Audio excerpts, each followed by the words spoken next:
Give it up for Excel Academy, the ladies in the play in the back. Once again, yesterday being Women's in Sports Day, I am so honored to have an all young ladies band performing live for us today. So give them a round of applause. For those who do not know my name is Wes Hall. I am the anchor of all things Wizards and Mystics on Monumental Sports Network. If you're wondering why I'm happy today, because we're on a 3-game win streak coming home, I'm happy. I'm real happy. And obviously, I've been on my phones because of trade deadlines. Anyway, we'll get into all that stuff later on. Today, we're here to focus on this building right here and this community that surrounds it. It is a wonderful day for CareFirst. It is a wonderful day for Events DC. And most importantly, it is a wonderful day to be a Washingtonian. So give yourselves a round of applause. But since I deal in TV, you know that I love, the visual aids, etc. So if you don't mind, focus your attention on the screen behind you for our lovely presentation. The entertainment and sports arena. We're looking at partners and organizations for naming rights opportunity there in the great Ward 8. Will you continue to hear me talk about transportation infrastructure? Yes. And education? Yes. And housing? Yes. And food security? Yes. And economic development? Yes. And equity? Hell yes. As an organization, all of those things are healthcare. A multi-year commitment, a generational commitment. We are making a statement. We are here to stay. And we will use this strategic location as a staging point to affect that kind of positive change. We took a big bet on Congress Heights. And doesn't Congress Heights deserve it? Our city moves forward when all parts of our city move forward.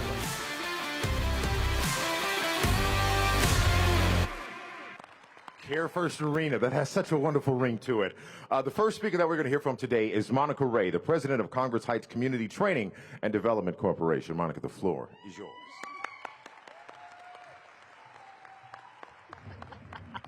Good morning. Good morning. There is indeed joy in the soul of the city. It is a privilege to stand before you today as a long-term Ward 8 resident, business owner, and newly appointed member of the Events DC Board of Directors. Today's announcement marks yet another step forward in the transformation of our great city, and in particular Ward 8. This moment would not have been possible without the visionary leadership and steadfast commitment of our mayor, Muriel Bowser. Give it up. Yeah. Her strategic investments in the St. Elizabeth's campus, including the entertainment and sports arena, have been game changers for Ward 8. These investments have not only brought new energy and opportunity to this community, but have laid the foundation for economic growth, job creation, and community empowerment. The entertainment and sports arena has quickly become a beacon of what is possible when public and private sectors come together for a shared vision in equitable development. Today's announcement continues this legacy, aligning with the city's efforts to address the social determinants of health and wealth by creating spaces that drive progress, foster connection, and uplift our residents. CareFirst has been committed and is a true ally. Today's event would not be the last time you see them, and their team is eager to collaborate with our community on meaningful and impactful projects. It is only fitting that we honor the leader whose vision has brought us to this place. Mayor Bowser's unwavering focus and delivery for all 8 wards in our city, and ensuring that Ward 8 is not left behind. Her commitment to equitable development and her belief in the potential of our people and are reshaping what it means to live, work, and thrive in Washington, D.C. Please join me in welcoming our mayor, the driving force behind this progress, and a true champion for Ward 8, Mayor Muriel Bowser. That's you. Well, let's give it up for Monica Ray. Thank you, everybody. I'm just really so happy to be here today at the house that we built in Ward 8 to celebrate the community, but more than that, to talk about progress and to talk about promises kept. I want to acknowledge our girls at the Excel Academy. Give them another big round of applause. We were just here on Martin Luther King Day for the indoor parade, and I saw the girls play then. And I saw a lot of girl drummers. And so I'm just really excited for all of that we're doing in our public schools to support all of our students. And Monica, I want to thank you for that introduction as well, because when we think about effective partners to work with, effective partners for business, for human capacity development, for academic leadership, for economic development, all those things in all 8 wards, and especially here in Ward 8 is Monica Ray. So give her a big round of applause.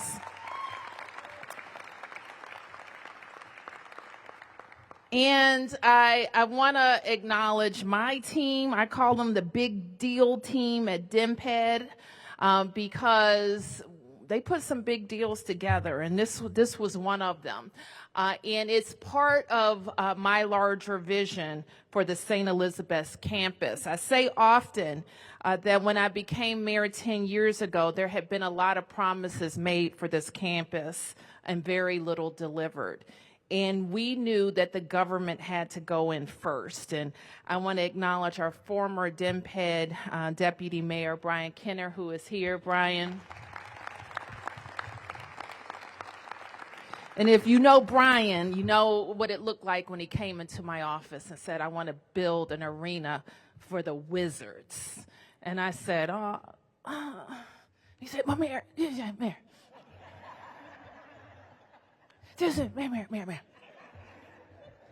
Am I right? That's what he said. And so I said yes. And he was exactly right, because when the district was first in, everybody else came. And speaking of big deals, and now Deputy Mayor Nina Albert and the DMPED team are also focused on how we deliver the entire vision. So acknowledge Nina Albert.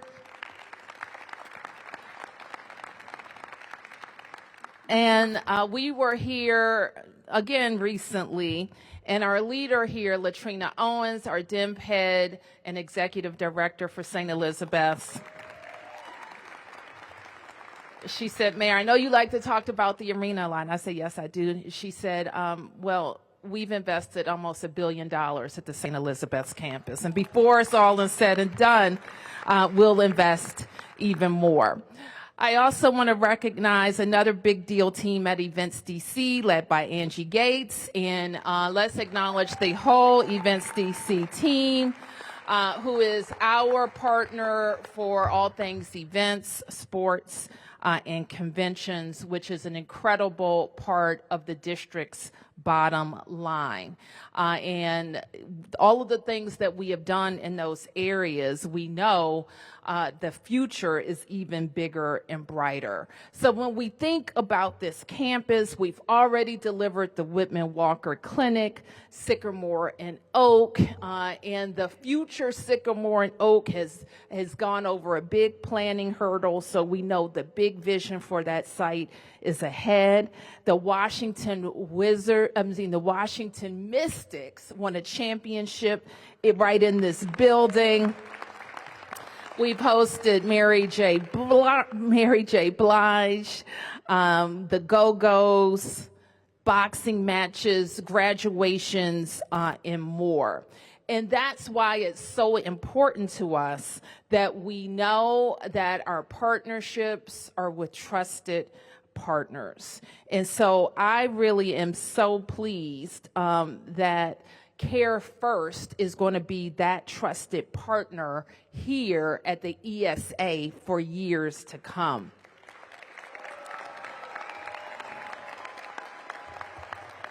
So they've done their due diligence with us. There he is.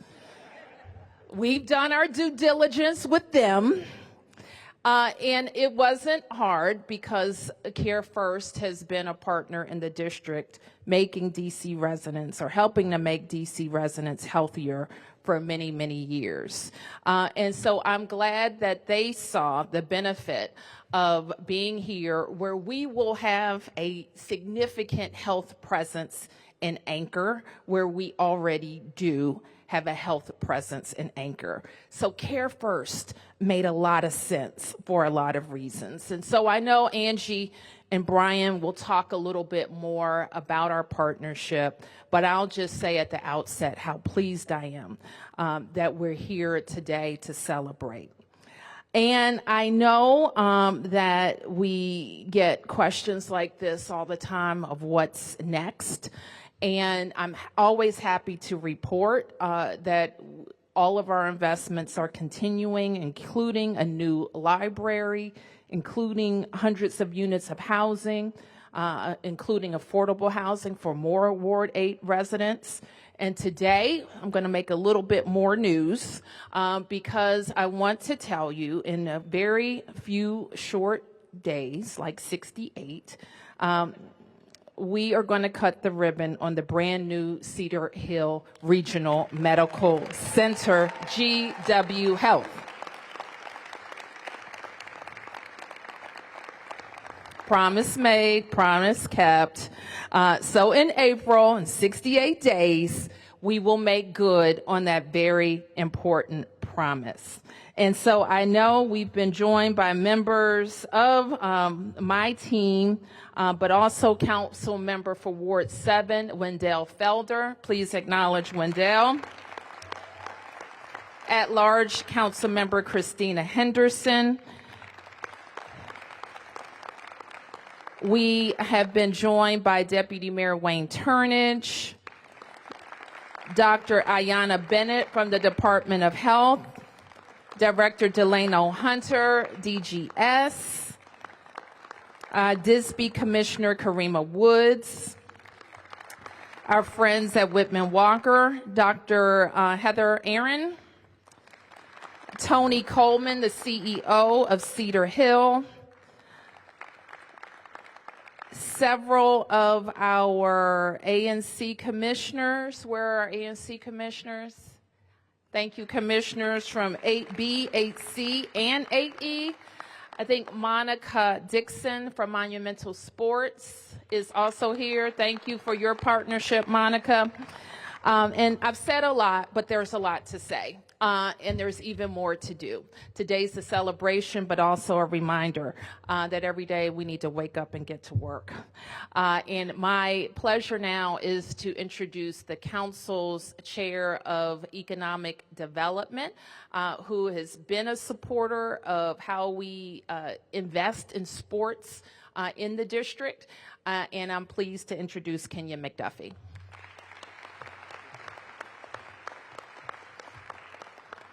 Good morning. Man, this is a great day to be in Ward 8, and I feel like there's a lot more energy in this room than I just heard, so I'm going to say it again. Good morning. There we go. The mayor just announced that Cedar Hill Medical is going to be opening. That's a great day in Ward 8. We love it. Promise made is a promise kept. I want to thank Mayor Bowser for that introduction, and good morning to everyone. It's a pleasure to see so many familiar faces here today. I'm Kenya McDuffie, at-large council member and chair of the Council's Committee on Business and Economic Development. I want to recognize everybody that the mayor's already recognized without saying their names again, except I'm going to recognize my colleagues at the council, my friend and chair of the Council's Committee on Health, Christina Henderson. I want to recognize her again. And my friend and council member of Ward 7, new to the council but no stranger to Ward 8, Wendell Felder. And I also see Rosie Allen here with United Way and Kathy Hollinger with the Greater Washington Partnership. This room is filled with fantastic people. Give yourselves a round of applause. So I have long recognized the transformative power of sports and entertainment right here in the District of Columbia. And we truly are becoming, I know the mayor agrees, we are becoming the sports capital of the United States, of the entire United States. We are the sports capital of the United States. Today's investment by CareFirst, one of the nation's leading healthcare providers, represents a significant win for our city, particularly for the residents of Ward 8. The renaming of the entertainment and sports arena on St. Elizabeth's campus to the CareFirst Arena illustrates the powerful opportunities that exist when the private and public sectors work together to invest in our communities in the District of Columbia. The naming and commitments that come along with it means that the continued growth of teams like the Washington Mystics and the Capital City Go-Go are assured, while the arena continues to diversify its offerings and brings residents and tourists alike to this wonderful venue and community. I remember being here not too long ago when the Mystics won that championship and celebrated that with my family, my two girls. And I want to give another shout out to the girls of Excel Academy for the wonderful job that they did as well. A strong advocate for Ward 8, I'm committed to ensuring that our community receives the support it needs to thrive right here. Today is a testament to that commitment. I look forward to seeing the positive impact it's going to have on our residents across the district, but also in particular right here in this community. I know today's announcement is part of a broader commitment by CareFirst to support the health and well-being of our residents, and look forward to working with them in those efforts, Brian. Mayor Bowser, you highlighted some of the incredible developments happening right here at St. Elizabeth's East, with the brand new Cedar Hill Hospital set to open soon, the recently completed Whitman Walker Community Health Center, and the Sycamore and Oak Retail Village, a vibrant hub of local businesses. Ward 8 is seeing historic investments that uplift this entire community. Let's give that a round of applause. And I want to extend my sincere gratitude to Monica Ray and her team for their vision and hard work in making Sycamore and Oak a thriving retail destination that it is today. People are talking about Sycamore and Oak all around the country, and I really love the work that you all are doing, Monica. I also want to thank Latrina Owens. I know it was mentioned earlier, but I want to thank Latrina Owens and her team for their transformational leadership in shaping the future of this St. Elizabeth's campus. Let's give Latrina a round of applause. DC is positioned as the premier destination for sports events. I think you all know that already. Our teams, the activities, fostering a coordinated strategic approach to growth in this sector. By bringing together a cross-sector of groups and stakeholders, we can further elevate our city's vibrant sports culture for residents and visitors alike. I'm excited to see Events DC, under the leadership of Angie Gates, continue to spearhead its remarkable work in creating new, lasting partnerships that elevate our city while remaining deeply committed to those who we serve. And right now, I want to thank Angie Gates. I want to thank the entire board of Events DC. I know a lot of you are here today. And I'd like to bring President Angie Gates up here to share a few words. Thank you.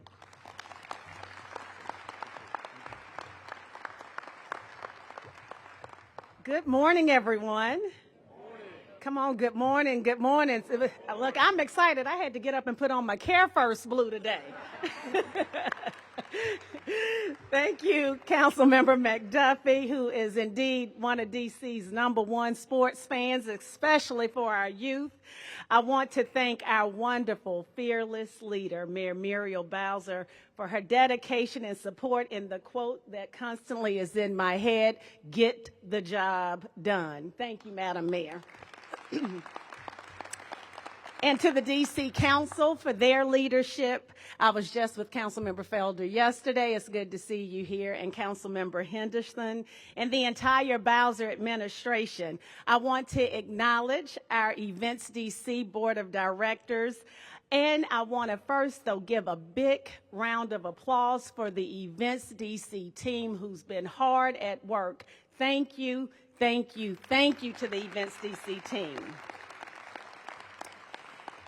Chairman Leif Dormsjo is our fearless leader for our board of directors. Deputy Mayor for Planning and Economic Development, Nina Albert, who was mentioned earlier. Glenn Lee is here with us in spirit. He wanted to join us today, but I want to give a shout out to our Chief Financial Officer. Ty Simpson has joined us today. Marisa Flowers, who's here as well. Monica Ray, who you heard from earlier. And Brian Kenner. And I see Kathy Hollinger. It's good to see you as well. Now, for the CareFirst team, I want to first say thank you to the president, Brian Pinnick, for all of his dedication and hard work. I have to say a special thank you to Ricardo Johnson, who took my call every time. And my famous line is, "You got 5 minutes?"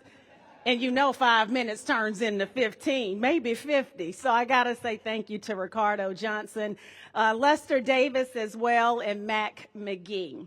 I also want to acknowledge our partners at Monumental Sports and Entertainment, Monica Dixon and Jim Van Stone, who I have talked to multiple times. I want to thank them for their partnership. I also see Kim Stone is in the building, the president and CEO of the Washington Spirit, so I want to thank her as well. Let's just give a shout out to all of our partners. Let's do a round of applause, please. I am thrilled to be in Congress Heights this morning to make history. At Events DC, our mission is to create unique experiences that result in jobs, economic impact, and lasting memories for residents, tourists, and guests. Today, we are fulfilling our commitment to the district by launching an innovative partnership with CareFirst. Our partnership represents the beginning of a new era for this world-class venue and the St. Elizabeth's campus. Our venue has been a pivotal part of this community by bringing jobs, sporting events, entertainment, and more to Ward 8. Last year, we held 66 events with more than 107,000 attendees. As we look ahead, we're proud to have more incredible experiences for residents and visitors to take part in. Now, let me give you a few experiences that are coming up just this month. We have WWE Wrestling. The WWE is coming back to the district after 10 years. So thank you, team. And you know we got to do a little something for Valentine's Day, so we got to have a Valentine's Day concert. The CAA Championship is coming up, Washington Mystics, and the Capital City Go-Go Games. What I can truly say about this world-class venue, we have something for everyone. Our goal is to activate this campus while making a real community impact. And with our partners, CareFirst, we will fulfill this goal. It was important for Events DC and CareFirst to go beyond the name on the building. Strategically investing in the community was the #1 priority for CareFirst. I am looking forward to what we will accomplish together for district residents. This announcement is just the beginning. I want you all to know that it warms my heart to be in a meeting over a year ago and to get to this day. Dreams can truly be fulfilled. This dream has become a reality today with CareFirst. So let me now bring up the president and CEO of CareFirst, Blue Cross Blue Shield, Brian Penick.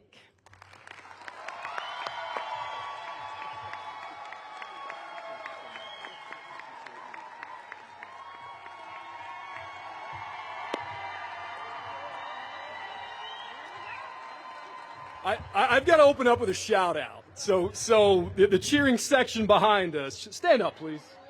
Stand up, please. So with us today, we have over 100 difference makers that will be volunteering. I love you. More than my words, it's your actions that make this happen. I love you. We have over 100 difference makers joining us today, and this is the group that makes it happen. Last year, our organization committed more than 89,000 volunteer hours in the communities that we serve. These folks are out here today not just to cheer and to be excited and to feel the joy of seeing our brand on the side of this incredible building, but also to be here in the community with the community. And this is an incredible principle that is near and dear to my heart, and I just can't thank the mayor enough. Because I think for those of you that are here today and watching at home, it would be easy to think that we're just standing at the center of an arena. It would be easy to think that. And the reality is we're standing in the midst of a vision. We're standing in the midst of a vision that the mayor had, an opportunity that was created, a place and a space that could be made, and an invitation from the public sector to the private sector to partner together for something better and more. That's what this is about. And we talk about things like social determinants. And I would say not determinants, not predetermined, not predestined, not certain to happen, social drivers. And to remember, each of us has a responsibility to have a hand on the wheel of where we go, with and for our communities, together. And this is not just the right thing to do. It is. It is our responsibility as leaders, as institutions, as people who have choices. But it's also the smart thing to do. Investing in healthy and thriving communities, creating opportunities for growth, on-ramps that change the trajectory, not just of individuals, but households, communities, cities. That is the moment we stand in today. And when you're serious about these investments, you plant flags. And when we went looking for the biggest flag we could find east of the river, we found Mayor Bowser's vision.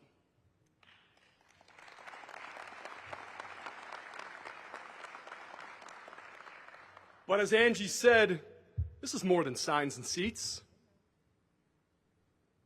This is a symbol. This is a beacon. This is a statement of intent.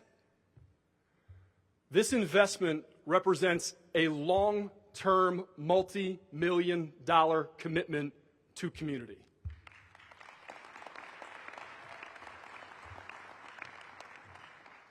And as we say at CareFirst, if you want to be with a community, you have to be in the community.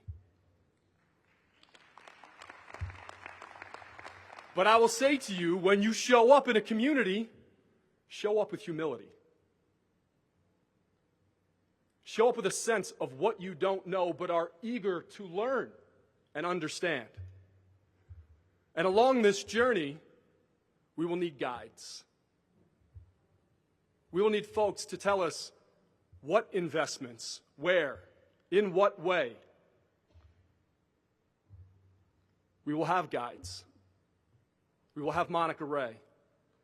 We will have a collection of leaders who will help us to get this right,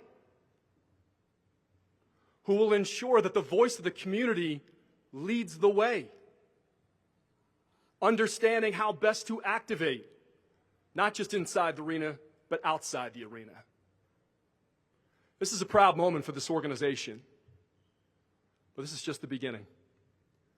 And so I want to thank each and every person that's here today, especially our board members, past and present, who make this possible, who create an environment at our organization that puts mission with vision in action each and every day so that we can show up with the greatest impact. I want to thank our partners, Monica Ray, Councilmember McDuffie.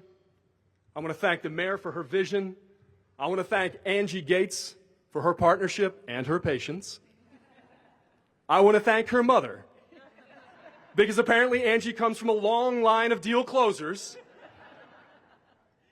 for creating an atmosphere and a place that we felt like we could be, with partners who see the vision, who share the vision, and see us as part of that journey. So thank you for being here today. Thank you for the work that you're doing. And thank you for the investments we know you will make with us for what comes next.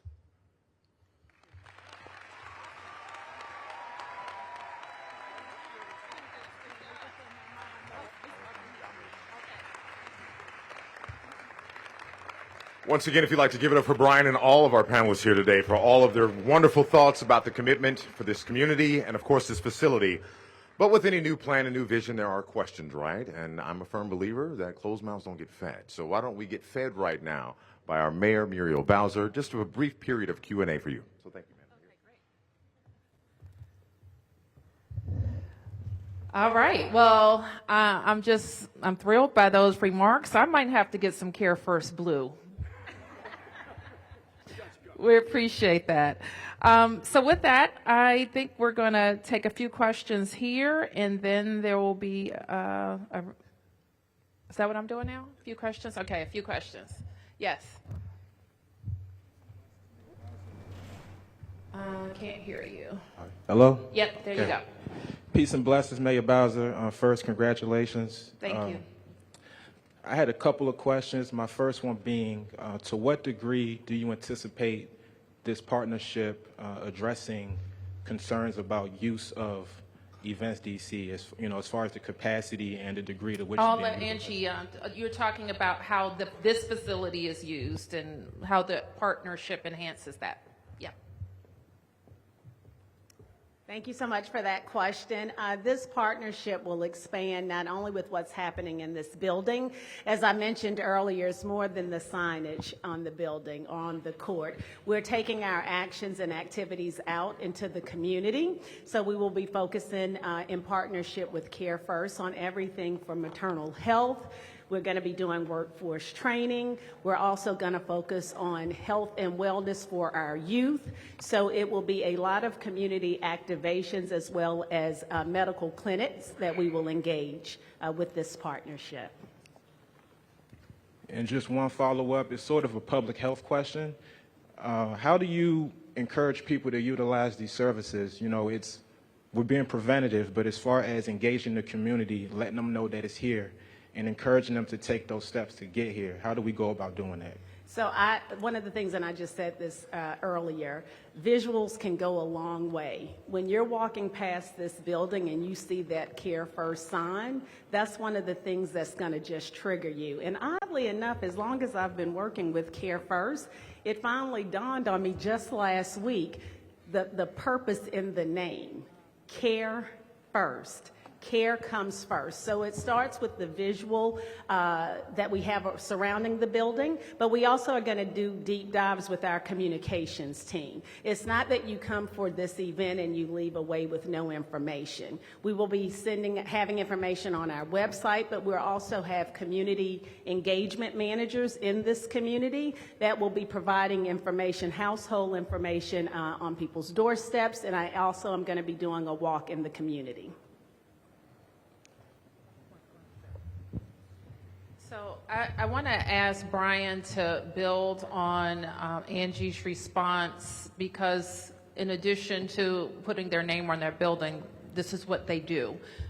Make sure that we're better connecting our residents to care. And as much as we are grateful that we have a hospital, we really don't want people to have to go to the hospital. We want them to go to the doctor first. Brian? Thank you, Mayor. I couldn't have asked for a better tee-up. There's really two things that we should think about. The first is, what informs health? What informs health? 80% of health, my health, the mayor's health, your health, the health of this community, is informed by social and environmental circumstances. We have a tendency to look past that when we talk about health care. But 80% of what informs health and health trajectory are social and environmental circumstances. Those are the social drivers. And so the first thing that we're going to do is we're going to invest in the community, informed by the community. And so what are social drivers? These are all of the things that we're born into and that we grow up around. It's food security. It's housing security. It's an opportunity to be educated and to enter the workforce and to have economic mobility. It's public transportation. These are the things that we will be investing in through our philanthropic arm with our partners. These are the places that you will see our volunteers showing up most consistently. And then there's the other aspect of health that the mayor talked about. Hospitals are incredibly important places. If we're doing our job, most people will not need to use them. We need to create access points, because one of the most important relationships that you can have is with a primary care physician, a general practitioner. These are your guides for your health journey throughout the course of your life. And so as you think about the constellation of resources that are building up around the St. Elizabeth's campus, look carefully at the services that are being offered, think about the kinds of things that need to exist around those places and spaces, and that's where we will look to invest from a business perspective, and where we will invite partners from the healthcare community to plant their flag. I'll take a few more on topic. Yes. Mayor Bowser. Thank you. The announcement for this deal says 10 years and $2 million. Is that the totality of the investment? How will that money be used?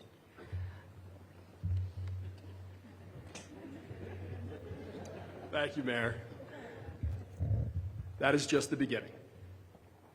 That is a place to start. So we are here for the next 10 years, not just in the building and in the community. We are here to set a foundation. So we are making an initial $2 million investment to put those blocks into place. I fully expect and anticipate you will see and hear from us in the future about what we are going to do to build on that foundation.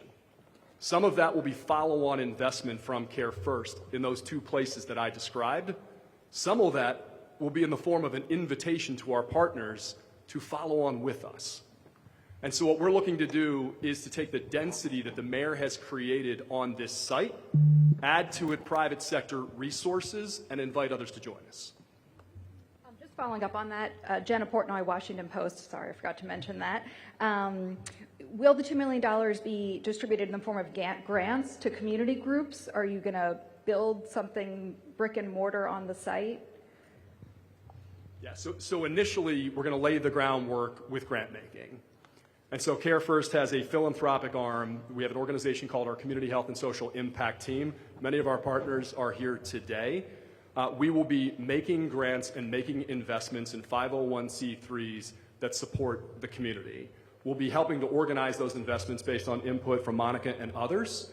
And then from those initial investments, we'll look on for follow-on opportunities as well as structural commitments that we as a company can make here as well. Any other questions? Small question. Uh-huh. So the healthcare, is it free, or are there certain things around Medicaid coverage? I'm just wanting some clarity on that, as far as what's being offered in this with CareFirst, with the preventative care. Is it going to be free? There's no health care being provided here. Is that your question? No, that's not Oh, my question. okay. I was talking about the preventative measures that are being provided in this deal. Are they going to be free? I just wanted clarity around that. I think what Brian just said is that there would be grants made to partners for the services that those partners offer. I don't know if I could answer that for every instance. Yeah. Yep. That you mentioned. Can you clarify the date that it will open to the public, and just what it means to the Ward 8 community to have that facility open up? Well, it means a great deal to the community. I think you know that we have been very focused as a city on partnering with an academic institution and for the city to get out of operating a hospital. So it means a big deal. We are very grateful that GW Health is our partner at Cedar Hill, and the United Health, UHS, United Health, Universal Health is an amazing hospital operator that's going to work with us on that. And the expected date is April 15th. Yes. Mayor Bowser, just following up on that, do you expect UMC to close that same day, or what's your plan for that? And if I might, will labor and delivery be open on day one? I don't want to talk about all of how it all will ramp up. We do expect that there will be a ramp up of services. So whatever needs to happen on day one for a hospital to operate will happen. And then there will be other ramp ups over the course of several months likely for all the lines of service. So I will have the team give you an update on how that all falls. Wayne, do you want to talk about the ramp down of UMC?